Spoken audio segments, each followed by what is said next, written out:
आज हम अपनी पाठ्य पुस्तक वसंत भाग 2 की चिड़िया की बच्ची ये लेसन पढ़ने वाले हैं। यानी कि इस लेसन में चिड़िया के एक बच्ची के बारे में बताया है। वो चिड़िया की बच्ची कहाँ कहाँ घूमती है और क्या क्या करती है इस लेसन में बताया गया है। यानी कि जब वो चिड़िया के बच्चे छोटे रहते हैं तो उसकी माँ उसको दाना पानी वो सब खिलाती है, लेकिन जब उनको पंख आते हैं यानी कि वो बड़े हो जाते हैं तो वो आत्मनिर्भर हो जाते हैं, यानी कि खुद का काम वो खुद ही करने जाते हैं। तो ऐसी एक चिड़िया के बच्ची के बारे में इस लेसन में बताया गया है।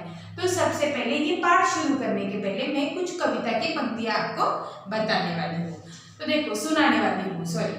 तो देखो, चिड़िया के थे बच्चे चार, घर से निकले पंख पसार, पूरब से पश्चिम को जाए, उत्तर से दक्षिण को धाए, पूरब पश्चिम उत्तर दक्षिण देख लिया हमने जग सारा, अपना घर है सबसे प्यारा।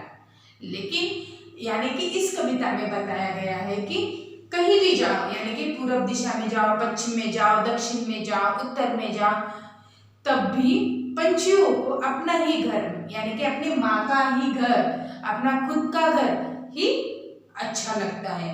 मनुष्य का भी वैसे ही है, जैसे पक्षी प्राणी वैसे रहते हैं वैसे ही मनुष्य का भी है। वो जहाँ भी जाए, किसी भी ठिकान यानी कि किसी भी स्थान पर वो अगर जाए तो वो अपने घर पे लौट ही आता है। वैसे ही ये चिड़िया के बच्ची का है, वो अपने घर पे लौटकर आती है। तो इस लेसन में एक चिड़िया की बच्ची के बारे में बताया है। तो देखो, हमने वसंत भाग 2 की सबसे पहली वाली कविता पढ़ी है, हम पंछी उन्मुक्त गगन के। वो कविता की पंक्ति आपको याद होगी, हम पंछी उन्मुक्त गगन के पिंजर बंद ना गा पाएंगे, यानी कि हम पिंजरे में बंद होकर अपना गाना नहीं गा पाएंगे। ऐसे उस कविता में हमने पढ़े वाला है, आपको याद ही होगा, मैंने पढ़ाया वाला है आपको। तो वैसे ही ये लेसन में चिड़िया के एक बच्चे के बारे में बताया है। तो देखो, वो अपना दाना पानी, बहते नदी का पानी पीने के लिए, दाना खाने के लिए वो इधर उधर भटकती रहती है, और इधर उधर भटकते रहने के बाद वो बहुत ही थक जाती है। थकने के बाद वो एक गुलाब की डाली पर बैठ जाती है। तो वो बगीचे में रहती है, गुलाब का पौधा, यानी जो डाली पर वो बैठती है वो पौधा एक बगीचे में रहता है। वो बगीचा बहुत ही सुंदर रहता है, यानी कि वहाँ पे संगमनेर की एक कोठी भी रहती है, उसके आगे फव्वारे रहते हैं, यानी कि वाटरफॉल्स जो रहता है वो भी रहता है, यानी कि एक सेठ की वो बगीचा रहता है। तो वो सेठ बहुत ही अमीर रहता है, धनी रहता है। बहुत अमीर होने से वो अपने कोठी के बाहर का जो बगीचा है बहुत ही सुंदर बनाता है, यानी कि वहाँ पे फव्वारे, अच्छे अच्छे पेड़ पौधे, सुंदर सुंदर फूलों के पौधे, फलों के पौधे, ऐसे झाड़ बहुत ही लगाता है। तो वो बहुत ही अच्छी कोठी और उसके बाहर का बगीचा भी बहुत ही अच्छा रहता है। तो इस चिड़िया के बच्ची को बहुत ही पसंद आता है, और वो थकने के बाद वहाँ पे एक गुलाब के डाली पर बैठ जाती है। वो कोठी किसकी रहती है? वो कोठी रहती है माधव दास जी की। किसकी रहती है? माधव दास जी की। वो उस नगर के बहुत ही प्रतिष्ठित व्यक्ति रहते हैं।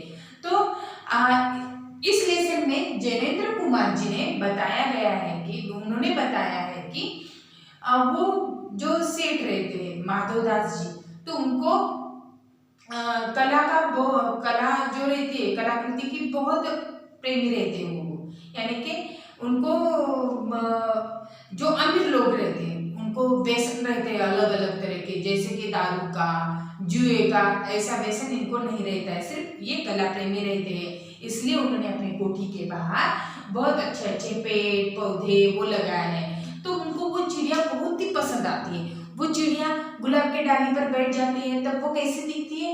उसका गला कैसे रहता है? लाल कलर का रहता है, और नीचे आते आते वो कैसे कलर का हो जाता है? गुलाबी कलर का। उसके जो पंख रहते हैं वो काले और नीले कलर के रहते हैं, यानी कि दिखने के लिए भी वो चिड़िया बहुत ही अच्छी रहती है। तो माधवदास जी को वो चिड़िया बहुत ही पसंद आती है।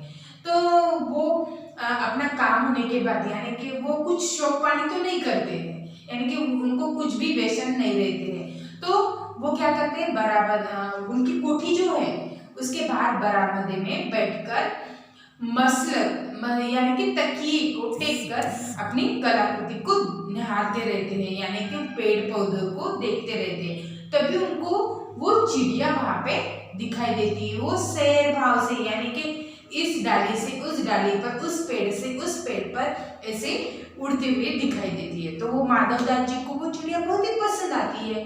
तो वो उनसे बातें करने लगते ना, ओ चिड़िया, ए चिड़िया, ए चिड़िया, ऐसे आवाज देने लगते। लेकिन चिड़िया को भान ही नहीं रहता है कि कोई मुझे आवाज दे रहा है। तो वो क्या, फिर उसको सुनाई देता है, अरे ये तो आदमी मुझे ही आवाज दे रहा है। तो वो कहती है क्या है।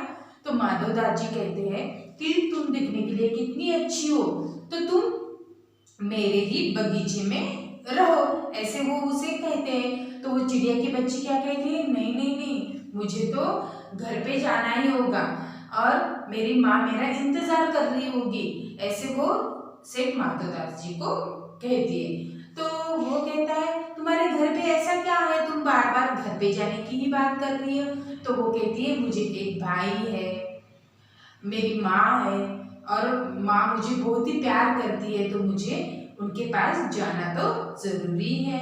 तो माधवदास जी को वो चिड़िया बहुत पसंद आती है। तो वो क्या करते हैं, वो उनको चिड़िया को बहलाते हैं, फुसलाते हैं, कुछ लालच देते हैं कि तुम यहाँ पे रुको और क्या करो, जब मुझे कुछ काम नहीं रहता है तो मुझे बहलाने का, तुम्हारे मधुर गीत सुनाकर मुझे बहलाने का तुम काम करो, ऐसे वो चिड़िया को कहते हैं। तो चिड़िया की बच्ची उनका नहीं सुनती, तो वो क्या करते हैं, एक बटन दबाते हैं और बटन दबाने के बाद उनका एक नौकर कोठी से बाहर आ जाता है। और लेकिन वो बातों बातों में चिड़िया को पता ही नहीं चलता कि से माधवदास जी ने बटन दबाया है, उनका नौकर बाहर आया है। तो वो बात करते समय एक कठोर स्पर्श उसे लगता है, तो वो वहां से उड़ जाती है और डर जाती है। उसको मालूम हो जाता है कि ये आदमी मुझे पकड़ रहा है। तो वो वहां से उड़ जाती है और अपने उड़ने के बाद वो क्या करती है कि अपने माँ के पास उड़कर आती है और अपने माँ के गले को लगकर बहुत ही रोती है।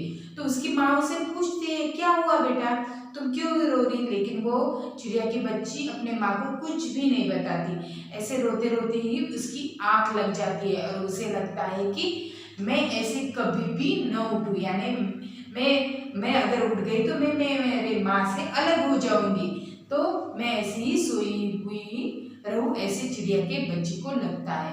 तो कितना भी अच्छा रहे, यानी कि माधवदास जी उसको लालच देते हैं कि यहाँ कितना अच्छा है, तुम्हें अच्छे अच्छे फल खाने के लिए मिलेंगे, तब भी वो अपनी स्वतंत्रता को नहीं छोड़ना चाहती। यानी कि कितना भी वो माधवदास जी उसे कहते हैं कि मेरे पास मैं इतना अमीर आदमी हूँ कि मेरे पास बहुत ही सोना है, और कुछ लोग इतने सोने को पाने के लिए कितने तरसते हैं, और मैं तुम्हें लालच दे रहा हूँ तब भी तुम मान ही नहीं रही हो, ऐसे वो चिड़िया को कहते हैं।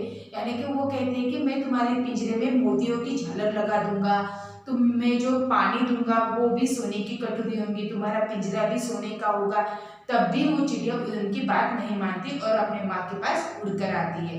तो कितना भी लालच दो, कुछ दो, लेकिन पक्षी भी अपनी स्वतंत्रता को खोना नहीं चाहते हैं। तो हमने ये पाठ में यह पढ़ा है, यानी कि अपनी स्वतंत्रता को कैसे